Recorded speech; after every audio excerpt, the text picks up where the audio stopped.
అయితే ఆనాకాలం జోరుగా ఆన పడుతుంది. ఇంట్లో అమ్మ మిర్చి బజ్జీలు వేసి ఇస్తే మనం కిటికీ పక్కన కూర్చొని ఆ ఆన ముసురును చూసుకుంటూ తింటుంటే ఆహా సూపర్ ఉంటుంది కదా. తర్వాత సలసల్లటి వాతావరణానికి గరం గరం ఛాయ్ తాగితే ఇంకా మస్తు మజా వస్తుంది. అటు బొంబాయి పోతే పావు బజ్జీ, ఏ గల్లీలో చూసినా లొట్టలు వేసుకుంటూ తింటారు. ఇటు ఆంధ్రాకు పోతే పూతరేకులు ఫేమస్. ఇప్పుడు ఇవన్నీ ఎందుకో ఎరికేనా? ఎప్పటికీ మన దేశ పొల్లే తినల్లా, ఏరేటోళ్ళు రుచి చూడద్దా? వాళ్ళు మన దేశంకి వస్తేనే మన తిండి తినే భాగ్యం కలగల్లా అని అనుకున్నారేమో వీళ్ళు. అరే బరుపుగడ్డల నడుమ మోడీ సారు పోటువా ఏ మంచుకొండల రాష్ట్రంలో మీటింగ్ పెట్టిండో సారు అనుకుంటున్నారు కదా.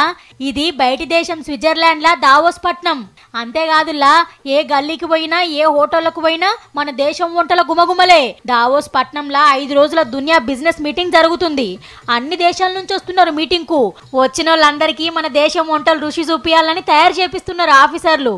గరం గరం షాయి, దోశ, వడ, మసాలా పప్పు, అన్నం, చపాతి ఇట్లా అన్ని తీరొక్క వంటలు వండిపిస్తున్నారు.